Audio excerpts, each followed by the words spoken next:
Hi guys and girls, I'm Obsidian Ant and this is Star Citizen. Over the weekend was CitizenCon and CIG released their Starmap for the game. Now this is available on their website. Many of you may have taken the opportunity to have a look already, but I thought it would be worth making a quick video about it to jump in and have a look just to see what is going on with the game. So this isn't actually in the game at the moment, but it's basically what is intended to be in the game, or at least it's intended what the game is going to be at some point. So we can enter full screen. I'm already in full screen mode, but that gets us in the loading arc interface. Humanity has always been told to reach for the stars. Well, it looks like we may have finally caught one. Star Citizen is currently in development and changes are to be expected. The Arc Starmap will be regularly expanded and updated as we move toward the completed game. Thank you for joining us on the journey. Okay. At the dawn of the 29th century, a new centre of knowledge and understanding was constructed. The Ark. Not bound to any one place, species or government, the Ark was established under a simple principle: to provide a neutral repository for all galactic knowledge. Currently residing in the Tyac system, the Ark and its team of dedicated archivists and researchers curate this information for the Galactopedia and the Starmap. Invaluable tools that allow all beings to better understand the universe and find their way through it. Okay, well, good. Let's explore this Starmap then. Right, it's centered on Seoul, as we can see here. That's obviously our own system.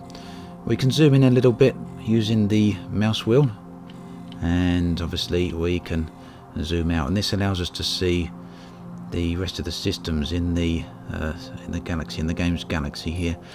Hold down the left mouse button, move the mouse, allows us to rotate the camera.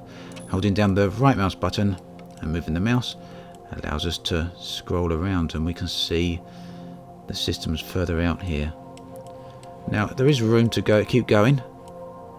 It looks right here is where the animation for the starfield ends, so maybe there's room for expansion at some point. There may be a few more systems coming in at some point. I haven't actually counted up how many there are here, but I've heard that there are 90 systems in all. So we've got the galaxy here, got the star map, and a celestial body over here. We can toggle the sound effects on and off. This allows us to see the various factions of the game. Developing factions, unclaimed. So there's a few unclaimed systems still. Jump tunnels. We can search for a system, we can look at our bookmarks, we can look at routes, as well as display. Now we can change it to a 2D or 3D map. So let's center on Seoul again if I can find it. I imagine that one was in the middle, wasn't it? And we can have a look there. That's probably the one we're going to be most familiar with. Nice little animation there, jumping in. Up there we got some sort of a disc showing up. It's a space station orbiting Jupiter. But let's have a look at Seoul and work our way out. So we can rotate around here. It seems to be more of a 2D sprite rather than a 3D object, because as you can see, as we rotate round, the star stays flat, but that's fine. No problem with that. Right clicking on the star tells us it's a main sequence dwarf G type star. It's obviously not habitable. It doesn't tell us its size. We can choose some routing here.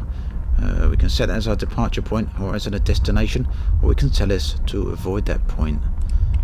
Right clicking doesn't do anything beyond that. And we can have a look at Mercury. We don't want updates. Right, we got Mercury planet. It's a planet, yes, we know Mercury's a planet. Due to an orbital eccentricity, this small planet experiences the greatest temperature variations of any planet in the system. And yes, we know that. That's because the side facing the star, our sun, remains very hot, and the side facing away gets extremely cold. Now, again, oh no, unlike the star, this is a 3D object. We can rotate around that one. I wonder why we can't rotate around the suns yet then. I guess that's something that will change later. Venus. This has got a bit of an atmosphere, quite a thick atmosphere actually. At one point it was considered to be Earth's twin. Obviously before we got up there. Venus's atmosphere is almost entirely composed of carbon dioxide, which makes it the hottest planet in the solar system. Smog planet is its type. Okay, so let's have a look at Earth and we can see the moon. Now, I don't know a great deal about the law of star system just yet, so we'll have to wait until we click on it to know if there's any colonies there. Earth, or the moon of Earth. You can see Calais system over there, so you can see the other systems in the background. This is actually quite pretty actually, looking around now. You can see the other star systems in the background there. Not an entirely realistic representation of what space looks like from my understanding. I don't believe there's any nebula or dust clouds that close to us, but it's very pretty nonetheless. Very interesting. So let's have a look at Earth. Look at that. Exactly as Earth should appear. No ice caps, interestingly enough. There is one at the bottom though. Okay. Yeah, what we got to say about Earth then? The type is terrestrial rocky. It's habitable, of course. Humanity's homeworld and the namesake of the United Empire of Earth. It is the centre of the UEE political machine and the focal point in the Empire's commerce and culture. Centuries of habitation have stripped the planet of its natural resources, resulting in a heavy dependence on imports for the billions that live here. The landing zones are New York, Moscow and Shanghai. Let's have a look. Right, so New York is obviously in New York. Now it does tell us a bit about these landing zones, so obviously these are going to be areas we can land on. Now, as we spoke about before, you won't have real-time landing in the game, although you will be able to land on the planets.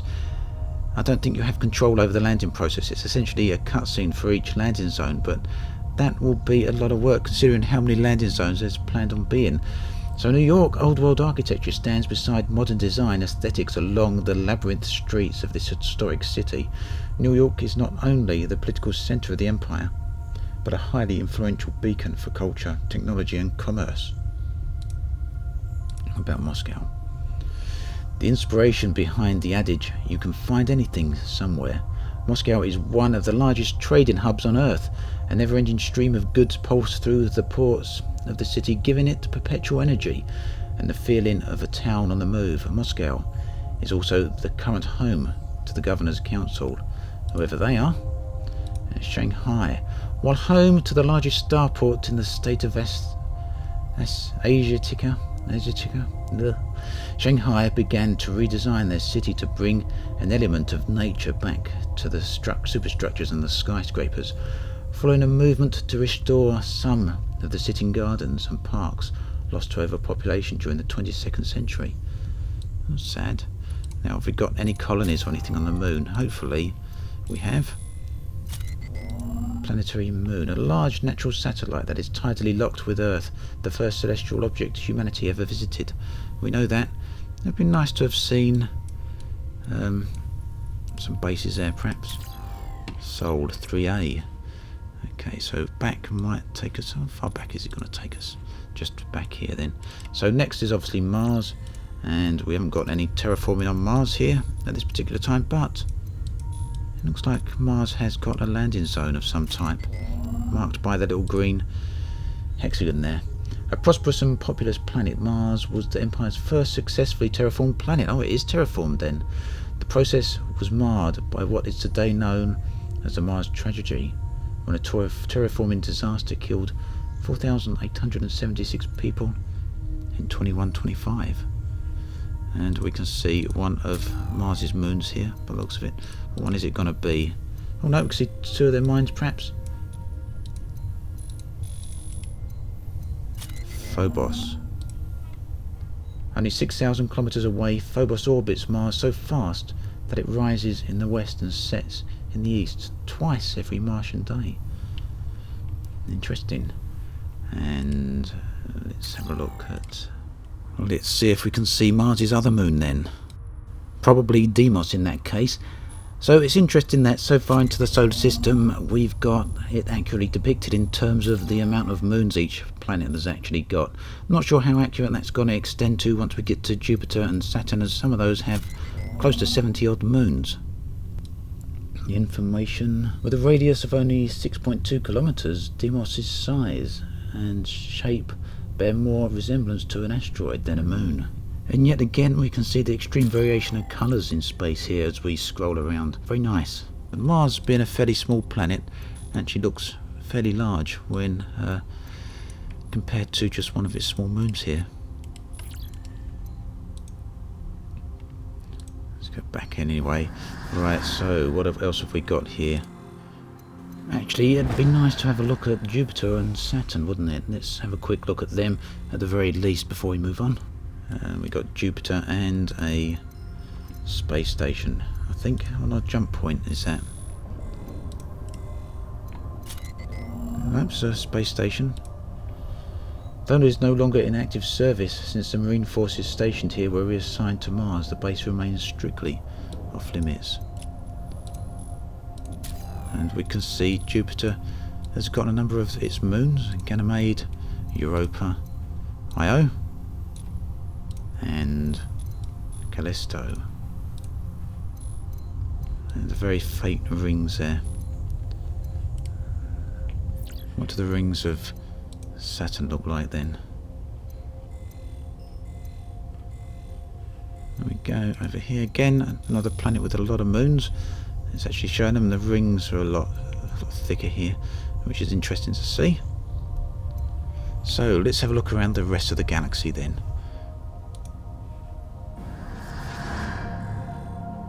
Zoom out. So we've got Odin over here, one of the closer systems. Let's have a look there. That looked interesting, didn't it? What have we got flying around here? Asteroids? The coiled asteroid field. Okay. What's that about? This asteroid cluster is thought to be the remains of the first planet in the system, destroyed by a catastrophic collision. It is beset with a constant electrical storm known as the coil, although mining is strongly discouraged due to the environmental hazards and roaming outlaw packs that have been known to hide in the area. Miners continue to try their luck in extracting the valuable minerals from Odin's dynamic asteroids. So, well, this is what I think is going to give a lot of life to the game. It's going to make it feel very much alive, and whilst not entirely realistic, as we say, it's wonderful environments, and I'm not all for realism necessarily in these type of games anyway. And you can certainly see how areas like that coil are very much focused on bringing gameplay in. What do we got here? Here we've got a jump point, nice little lensing type effect going on in there, and it probably jumps us over there to another system. So there we go, lovely little animation there. Control disc. That's where we were. Tenga. So there's a jump point again. It's brought us here, and there's another jump point to another system there. So I believe to an extent you've got free roaming around each solar system with their super cruise drives, although they're essentially point to point. You effectively plot your own bookmark and then can super cruise to that bookmark rather than having complete free roam. And then you need to go to a jump point to get to another system. So this one is unclaimed. So let's move out and have a look at one of the hostile factions, the Vandal. Virgil. Okay. Here they've got, see again, we've got all the different styles here. Now we've got some breakup on the image here, so it looks like this is something we're probably not meant to be looking at. UEE military classified. Virgil planet. A terraformed world with beautiful swaths of tropical forests and soil that could quickly grow food. It was a major agricultural producer and vacation hotspot before the Vandal attacked. These days, extensive bombing raids have left the atmosphere filled with massive clouds of swirling gas. So, I don't know how many other places we're going to be able to land on yet, in terms of what we can see on this galaxy map. We've already been to Virgil, and let's go back again. What else have we got? Okay, these are all Virgil. Oh, Virgil is this system, isn't it? Of course. Vega. Let's go here. Off we go again.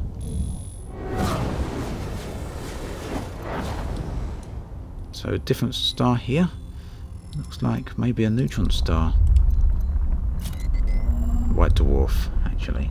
No information about it, but okay. And this planet seems to be massive, but then the white dwarfs are pretty small anyway, with a huge mass. Located on the inner edge of the habitable zone, miners battle this planet's extreme hot and cold environments to extract its valuable resources. So in galactic terms, whilst there may not be a whole lot of systems in the game, it's actually quite a bit under 100. Each of the systems seems to be well developed and have its own personality and culture, and that is all about gameplay and giving us a very immersive world. So here we can have a look at the size of the populations of these systems, with some of them being very populous indeed. In fact, most of them seem to have quite huge populations within them, don't they? It doesn't actually seem to be an empty system here at all. Even the smallest ones have a very small population in them. I guess that could just be the population of a small colony or a local space station perhaps. So what else have we got? Economies. Looks like this shows us how rich each system is, although it doesn't give us any information on the specific type of economy. Now this is a very important system within Star Citizen lore, and you can see there's a whole bunch of space stations up here surrounding this planet. Let's take a closer look at it. Crusader. Terraforming this low-mass gas giant resulted in an uninhabitable planet's surface but a breathable atmosphere at high altitudes. An ideal situation for ship manufacturer Crusader, who now occupies the planet's floating platforms to build massive ships like the Starliner. And here we've got a lot of stations, so I guess you'll be able to fly between these, possibly buying different types of ships, outfitting your ships, and maybe doing a bit of trade, but who actually knows? The amount of areas that you're actually going to be able to get out and walk around here is looking quite impressive. Let's hope they can pull it off. Another thing we've got to look at here is various type of heat maps, which can be filtered by, again, economy, population and threat. Although it seems as you click between them, as you switch between them, you effectively get the same heat map, just in different colours. Now, whilst I'll expect them to all have similarities with each other, there should be some sort of connections. I wouldn't have thought them to be more or less exactly the same, which seems a bit odd, but I guess it's still early days yet. Now you can see the other systems in the background there, and they all change as well as I flick between the various filters. Well, actually they don't. The sizes seem to stay the same, don't they? Just the coloration changes. And there's a few other things we can look at here, where you can see tunnel sizes. Now I'm not 100% sure what that relates to, but my guess is that it relates to ship sizes, with the smaller ships being able to go through the smaller tunnels and the larger ships requiring larger tunnels. I guess also that the small ships will still be able to make use of large tunnels as well, but this shows us how all the systems are interconnected with each other. But it may mean that certain size ships can't get to some of the systems that are only connected by small tunnels there. What else have we got? Let's click them off and we'll have a look at routing as well. So let's take a trip from Seoul to Castra here, and oh look, we've got some suggestions appearing as well, which is nice. Oh yep, we can tell it what ship size we got, so let's tell it we're in a small ship and that it calculate the route for us. Now it's got 2 routes, and there we go. I guess we have to navigate through all these jump points here. Be interesting to see how long that actually takes, but I don't mind journeys taking a bit of time because they give a sense of scale to the galaxy here, and that's much needed in any space game. It's not very nice just having a place that's just a bunch of connected rooms. So we can search as well. Let's search for a system Odin, and it brings up a bunch of suggestions here with everything related to Odin, so planets in that system or jump points that are connected to the system as well. And you can see here is where we were. You can also bookmark, so I'm going to bookmark the coil, and there you can see I've got Toe Hill, which I bookmarked earlier, and the coil also showing up. So, all in all, while this isn't actually a feature of the game just yet, it's not actually embedded in the game, it's very nice to see, and it does give us a sense of what direction the game will be going in. It gives us an idea of what to expect from the world itself, and whilst it's no 100 billion star systems, each one of these definitely has its own personality, as I mentioned earlier. That is something I really do like, with certain types of areas being focused on very specific types of gameplay, like the electro storm of the coral that we saw earlier. Whilst looking around, I also found an asteroid earlier that had a pirate base embedded within it. So there's all types of places in here, and I suspect they're going to feel quite alive, and that is the sort of thing that I'm hoping for from this game. I just hope it's not too long that we actually see some gameplay now, crossing the various systems here and allowing us to travel from point to point. Although indications are that that may still be a fair way off. Anyway, as always, thanks for watching, and I'll catch you guys and girls next time.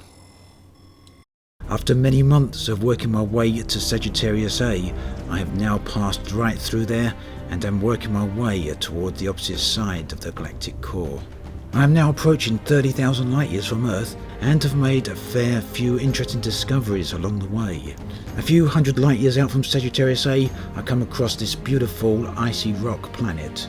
And after this, I travelled for around about 1,000 light years without coming across anything of particular interest, until I discovered this nebula.